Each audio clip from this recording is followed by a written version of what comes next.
जो सत्य के रास्ते पर चलता है वह रास्ता एक ना एक दिन भगवान के द्वार तक हमें और आपको पहुंचा ही देता है। सत्य का रास्ता ही ईश्वर तक जाता है, दूसरा कोई रास्ता नहीं है। आप झूठ लाख बोल दो, लेकिन झूठ बोलने से ना आपको ही शांति मिलेगी, ना तो आपको ये लोक बनेगा ना परलोक बनेगा।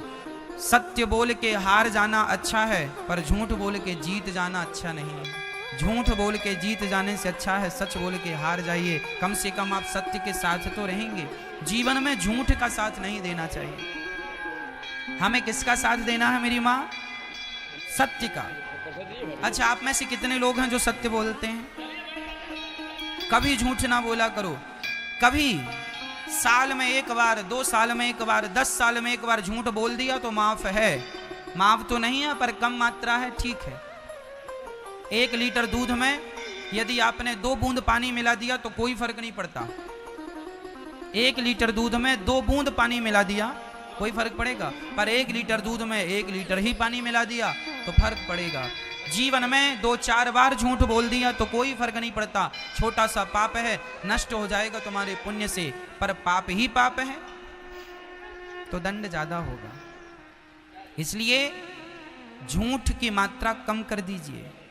असत्य की, एक सज्जन बोले महाराज जी हम सच बोलेंगे तो हमारा बिजनेस ही नहीं चलेगा, हमारा व्यापार ही नहीं चलेगा, हमारी दुकान ही नहीं चलेगी।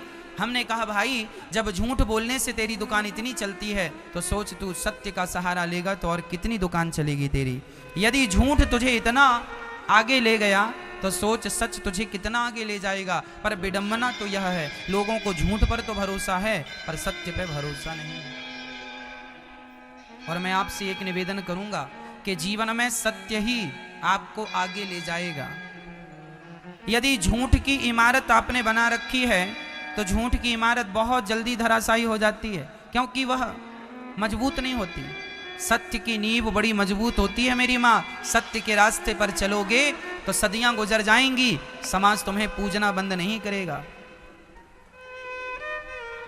यदि झूठ के रास्ते पर चलोगे, रावण झूठ के रास्ते पर चलता था, राम जी सत्य के रास्ते पर चलते थे। सत्य के रास्ते पर चलते थे तो लोग मंदिर बना के पूजते हैं, और झूठ के रास्ते पर रावण चलता था तो गली गली पुतले जलाए जाते हैं। यह है झूठ का परिणाम।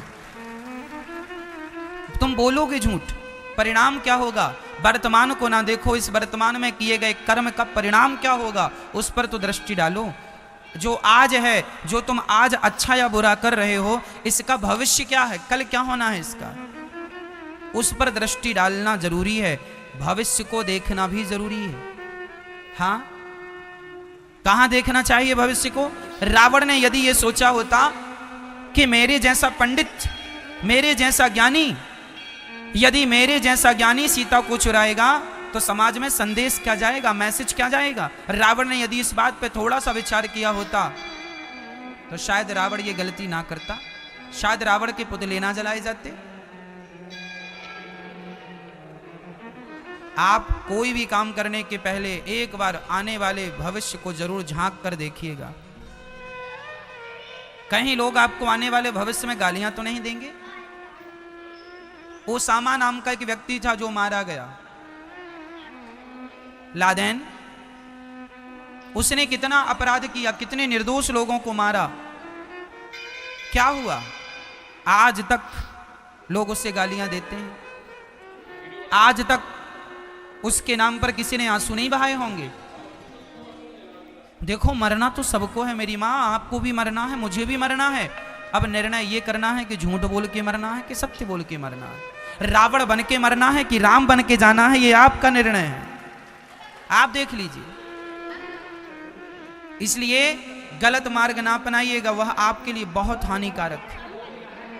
अच्छा तो लगता है, खुजली जब होती है खुजलाने में बड़ा अच्छा लगता है, बहुत अच्छा लगता है, लेकिन जो उसकी जलन होती है ना खुजलाने के बाद, वो बड़ी दर्दनाक होती है। ऐसे झूठ भी खुजली की तरह, झूठ बोलने बड़ा मजा आता है, हाँ बड़ा मजा आ गया, बहुत पैसे मिल गए, बहुत कमा लिया, बहुत बड़े आदमी बन गए, लेकिन उसका जो रिएक्शन होगा, जो उसकी जलन होगी, असहनीय वेदना होगी, असहनीय दर्द होगा। इसलिए जीवन में कभी भी गलत रास्ते पर ना चलना। बच्चों को यही सिखाओ बचपन से, बेटा नमक रोटी खा लेना पर सत्य की ही रोटियां खाना। झूठ के हलवा पूड़ी से अच्छा है सत्य की नमक रोटी खाएं। वह सत्य की नमक रोटी ना जल्दी हजम हो जाती है, चूरन नहीं खाना पड़ता। और पाप की रोटियां खाने के बाद चूरन खाओ तो भी हजम नहीं होती, पेट गुड़गुड़ गुड़गुड़ करता रहता। ना तो रात को नींद आएगी, ना तो चैन मिलेगा। आप आलीशान बंगला बनवा लीजिएगा, झूठ बोल करके पाप करके रह लीजिए, उस बंगले में शांति नहीं मिलेगी। रावण सोने की लंका में रहता था, शांति नहीं मिली। जबकि रावण जिस लंका में रहता था वह लंका किसने बनवाई थी आपको पता है? वह लंका भगवान शंकर ने बनवाई थी। किसके लिए बनवाई थी? अपने लिए। पार्वती ने कहा कि पहाड़ में रहते रहते बहुत दिन हो गए, थोड़ा सा सबने घर बनवा लिया, हाँ सब सेटल हो गए, थोड़ा आप भी घर भर बनवा लीजिए, हम लोग भी वहाँ थोड़ा अच्छे से रहें, परिवार की तरह लगे कि हाँ हम लोग भी अच्छे से रहते हैं, यहाँ पहाड़ में पड़े रहते हो। शंकर जी ने कहा पार्वती की इच्छा है तो एक बढ़िया सा घर बनवाते हैं। और शंकर जी ने कृपा की और सोने की लंका बनवा दी शंकर जी ने। और गृह प्रवेश, अब घर बनाया तो गृह प्रवेश के लिए पंडित जी, तो शंकर जी बोले इस समय बढ़िया पंडित जी रावण ही है। रावण को बुलाया, आओ पंडित जी जरा गृह प्रवेश कराओ। तो रावण ने गृह प्रवेश कराया। शंकर जी ने कहा बताओ दक्षिणा में क्या चाहिए? लंका। रावण बोला ये लंका बड़ी अच्छी, जो आपका घर है आप क्या करेंगे, आप तो अवगढ़दानी है, आप जहां रहते थे वहीं रहिए, ये हमें दे दीजिए। पार्वती ने बोला हे भगवान कैसा पंडित है, गृह प्रवेश में घर ही मांग लिया।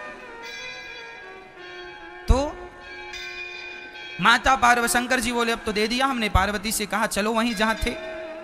पार्वती जी ने श्राप दे दिया, मूर्ख इतना लालची है तू, जा दूसरों के घर में कब्जा करता है, रहेगा जरूर इस लंका में पर तुझे शांति नहीं मिलेगी। जिस दिन से रावण लंका में शिफ्ट हुआ अपना सामान लेकर, उस दिन से रावण उस लंका में सुखी नहीं रहा।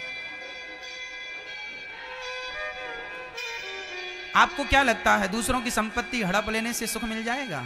आजकल तो छोटा भाई बड़े भाई की हड़प लेता है, बड़ा भाई छोटे भाई की संपत्ति हड़प लेता है, आज तो भाई भी हड़प लेता है। अच्छा आप लोगों को क्या लगता है दूसरों की हड़प लेंगे तो मजा आ जाएगा, बड़े आदमी हो जाएंगे, इज्जत बढ़ जाएगी? क्यों ये नहीं सोचते कि तुमको ईश्वर हर पल देख रहे हैं? परमात्मा की दृष्टि से कोई नहीं बचा, लाख आंख से देख रहा है तुझे देखने वाला। सच की खेती कर ले चतुर नर, समय गुजरता जाता, मेरे मालिक की दुकान में सब लोगों का खाता, सबका हिसाब किताब खाता वही वहां है। तुमने कितना अच्छा और कितना बुरा किया है, इसलिए बुरा ना करना किसी के साथ, भाई के साथ भी ना करना, जमाने के साथ भी, दुश्मन के साथ भी बुरा ना करना, ईमानदारी से। हमारे यहाँ तो दुश्मनी भी ईमानदारी से निभाई जाती है, छाती पे वार तो करना, पीठ पे प्रहार ना करना। हमारे यहाँ दुश्मनी भी ईमानदारी से निभाई जाती है, नहीं हाँ या ना? बोलो हाँ या ना? हमारे यहाँ दुश्मनी भी ईमानदारी से निभाई जाती है, दुश्मनी में भी सत्यता होती है। हमारे यहाँ लोग कहते हैं दुश्मन के पीठ पर वार नहीं करना है, छाती पे सामने से बता के कि मैं आ रहा हूं। पाप तो यहां भी है यदि पीठ पर वार कर दिया। इसलिए मनुष्य का धर्म है परोपकार करना, सत्य बोलना, इस रास्ते से कभी हिलिएगा मत। सत्य के लिए ये भारत कौन सी धरती है जरा सुनिएगा। सत्य के लिए हम लोग बिक जाने वाले लोग हैं। राजा हरिश्चंद्र बाजार में बिक जाते हैं, राजा हरिश्चंद्र की पत्नी तारा बाजार में बिक जाती है, हरिश्चंद्र का बेटा बाजार में रोहित नाम का बिक जाता है, लेकिन अपने सत्य को नहीं छोड़ता। ये भारत की धरती है जहां अपने आप को बेच दिया जाता है, लेकिन उस हाल में भी सत्य को नहीं छोड़ा जाता। राजा हरिश्चंद्र ने अपनी पत्नी को बेच दिया, अपने आप को बेच दिया, किसके लिए? सत्य के लिए। मोरध्वज नाम के एक राजा थे, उन्होंने अपने बच्चे को आरे से चीर कर दान दिया था। सत्य कितनी बड़ी चीज है शायद आप नहीं जानते। गोस्वामी जी लिख रहे हैं सत्य बराबर तप नहीं, झूठ बराबर पाप। सबसे बड़ा पाप क्या है? झूठ बोलना, और आज लोग झूठ ही बोल रहे हैं। एक राजा थे, उनका नाम था मोरध्वज। यह द्वापर युग के अंत की बात है। जब द्वापर युग में महाभारत का युद्ध हो गया, धर्मराज युधिष्ठिर राजा बन गए, और राजा बन के उन्होंने प्रजा को खूब भंडारा किया, भोजन प्रसादी कराया, लंगर चलाया, यज्ञ किया, सबको संतुष्ट किया दान दक्षिणा देकर। तब अहंकार से अर्जुन ने अंगड़ाई लेते हुए श्री कृष्ण से कहा, श्याम सुंदर बताओ क्या इस धरती में हमारे भाई से बड़ा कोई दानी है? क्या हमारे भैया धर्मराज युधिष्ठिर से बड़ा कोई दानी दूसरा है? बड़ी अहंकार से ये बात अर्जुन कह रहे हैं। भगवान मुस्कुरा दिए। भगवान ने कहा, अर्जुन तुम्हारे भाई का नाम तो लिस्ट में सबसे नीचे है। अरे नीचे? तो जरा हमें लिस्ट चेक कराओ, सबसे ऊपर किसका नाम है? भगवान ने कहा, लिस्ट चेक ना करो, हमारे भक्तों का हिसाब किताब हमारे पास रहता है। तुम्हारा भाई तो अभी बहुत छोटा है, दानियों के नाम पर छोटा। अच्छा तो बड़ा कौन है? जिद कर ली अर्जुन ने, हमें बताओ कि सबसे बड़ा दानी कौन है। भगवान ने अपनी लिस्ट पकड़ा दी, देखा तो सबसे ऊपर नाम था मोरध्वज का। इस दुनिया में बड़े बड़े दानी हुए हैं मेरी माँ, उन दानियों में दानवीर कर्ण भी हैं, दानवीर हरिश्चंद्र भी हैं, लेकिन इन सबके दान से श्रेष्ठ दान मोरध्वज का दान है। ये मोरध्वज ने आखिर क्या दान कर दिया? चर्चा लंबी है। जब अर्जुन ने देखा कि मोरध्वज नाम का व्यक्ति है, उसका नाम, अर्जुन ने कहा, महाराज मैंने तो इस आदमी का नाम भी नहीं सुना, यदि दानी होता तो मेरे कानों में इसका नाम कभी ना कभी तो पड़ता। भगवान बोले, ये दानी जरा गुप्त में रहता है, छिपा करके देता है, इसे जान पाना संभव नहीं। अर्जुन बोले, मैं परीक्षा लेकर देखूंगा कि सच्ची दानी है कि आप पक्ष ले रहे हैं भक्त का। भगवान बोले, देखो मुझे तो उस पर कोई संदेह नहीं है, सच्चा दानी है। तुम्हें फिर भी संदेह है, चलो परीक्षा ले लो। अर्जुन, कृष्ण और यमराज, यमराज जी को बुलाया गया। अर्जुन और कृष्ण ने ब्राह्मण का रूप बनाया, यमराज को शेर का रूप बना दिया। शेर बन गए, बूढ़ा सा शेर बन गए यमराज जी।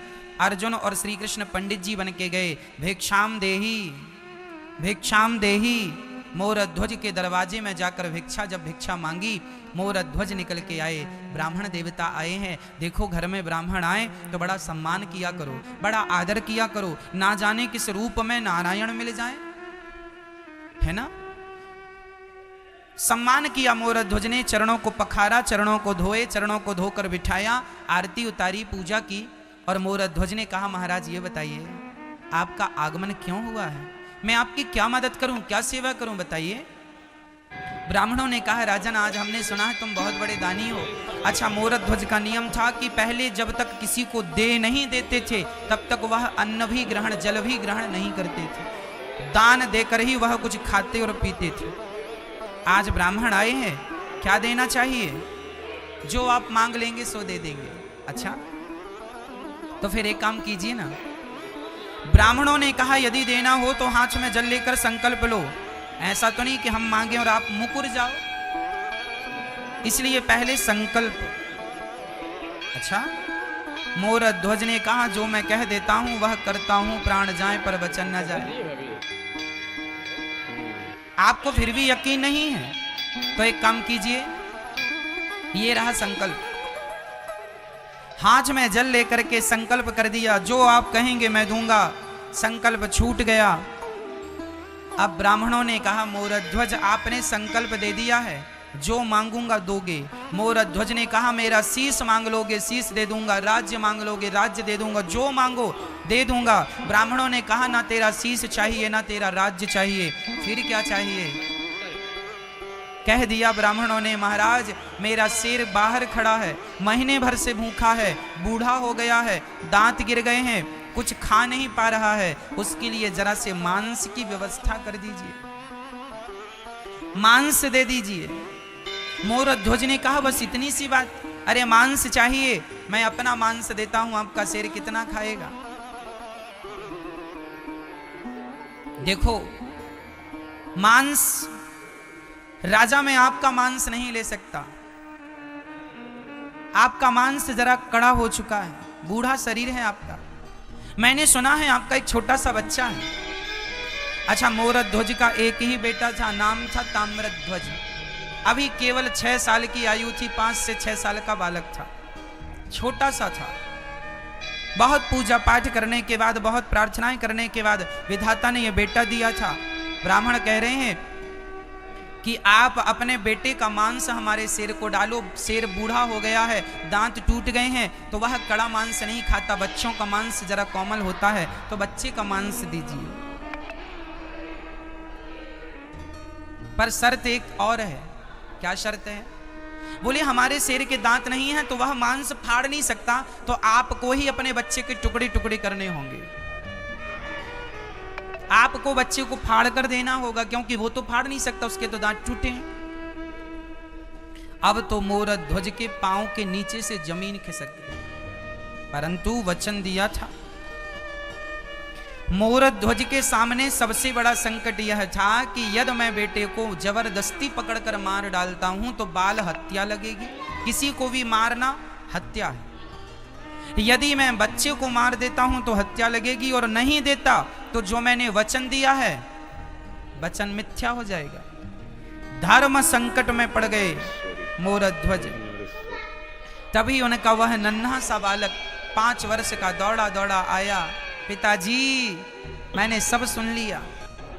आप यही सोच रहे हैं ना कि मेरी मर्जी है या नहीं?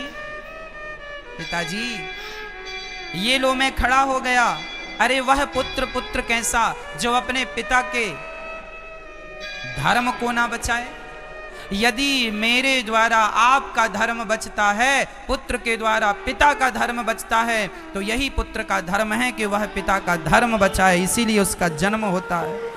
मैं आपके धर्म की रक्षा के लिए मैं अपने प्राणों का बलिदान दे सकता हूं पिताजी।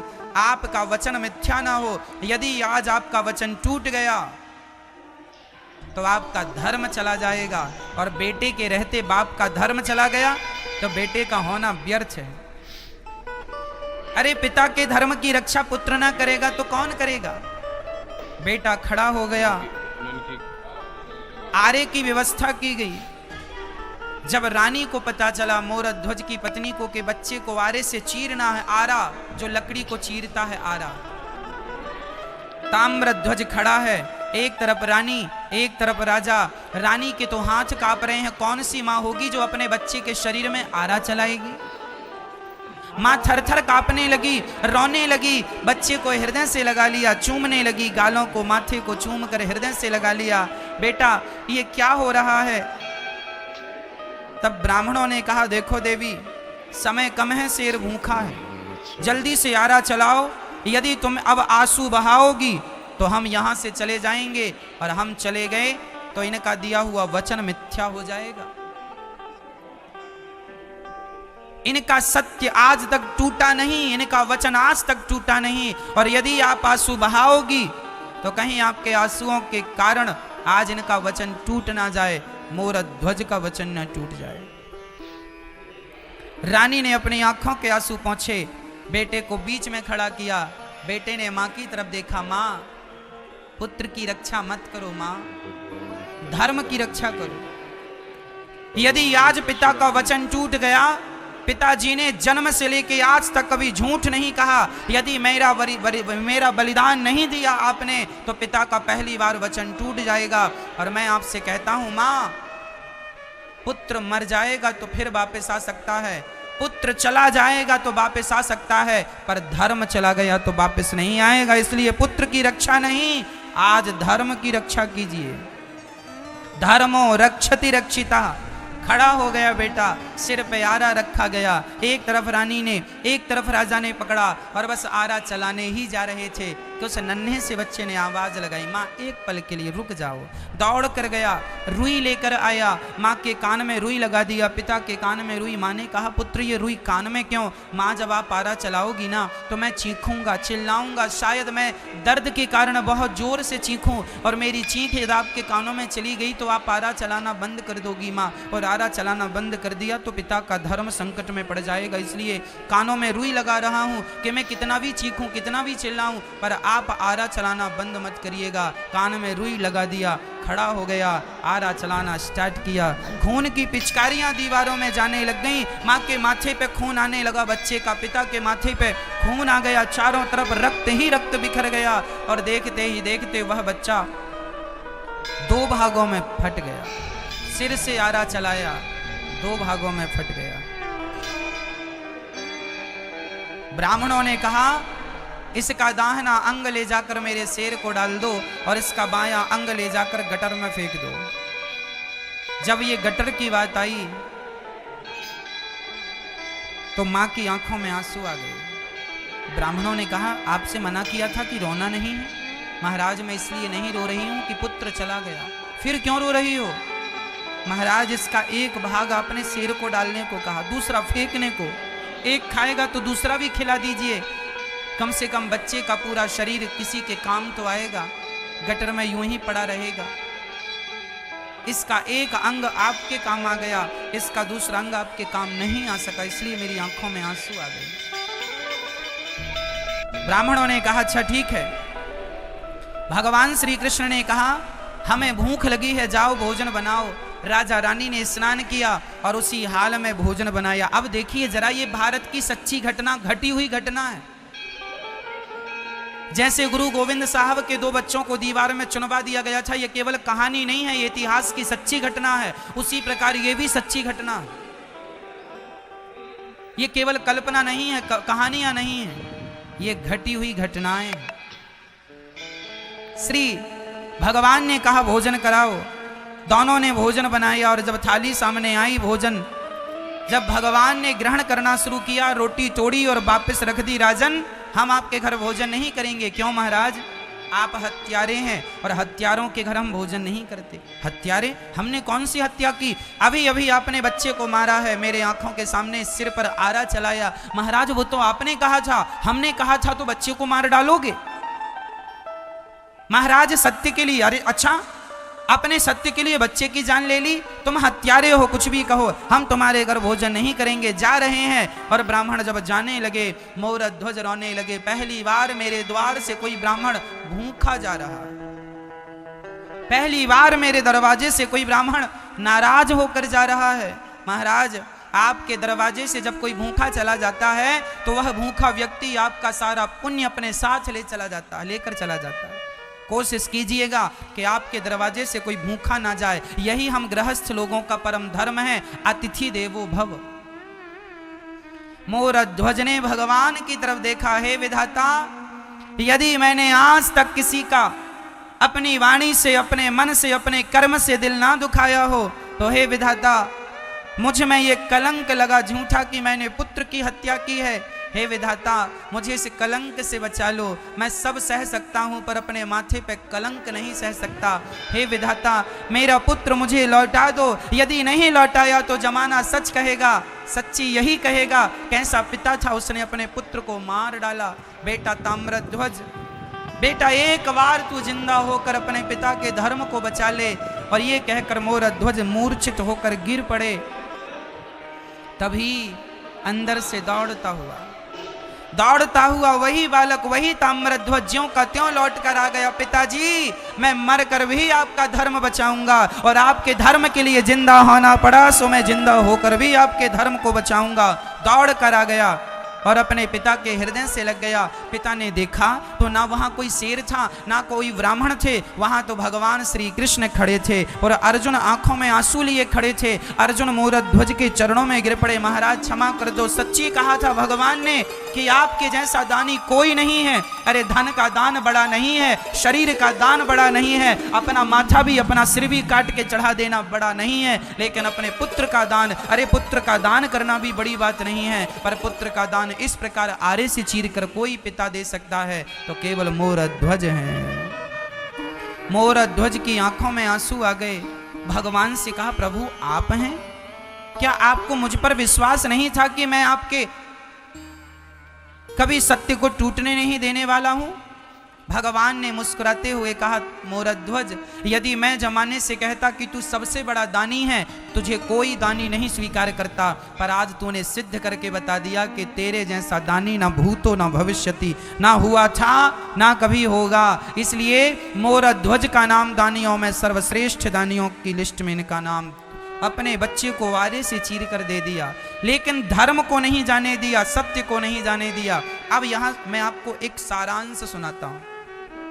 मोरध्वज ने किसकी रक्षा की? धर्म की।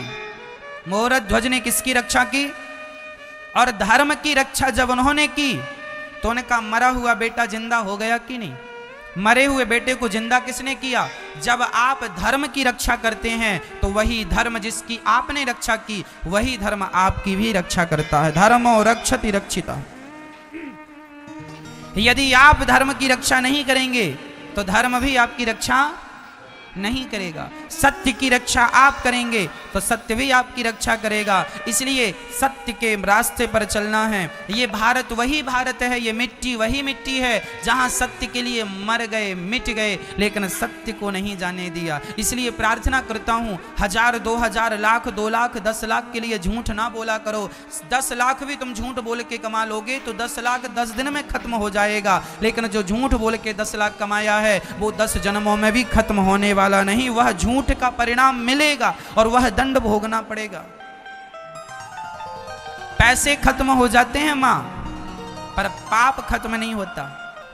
पापों का दंड तो हमें भोगना ही पड़ता है। बच्चों को सिखाइए कि वह झूठ ना बोला करें, असत्य ना बोला करें, सदा सत्य का सहारा लिया करें, आश्रित सत्य का आसरा लिया करें। सत्य की शरण में जो रहता है, सत्य कौन?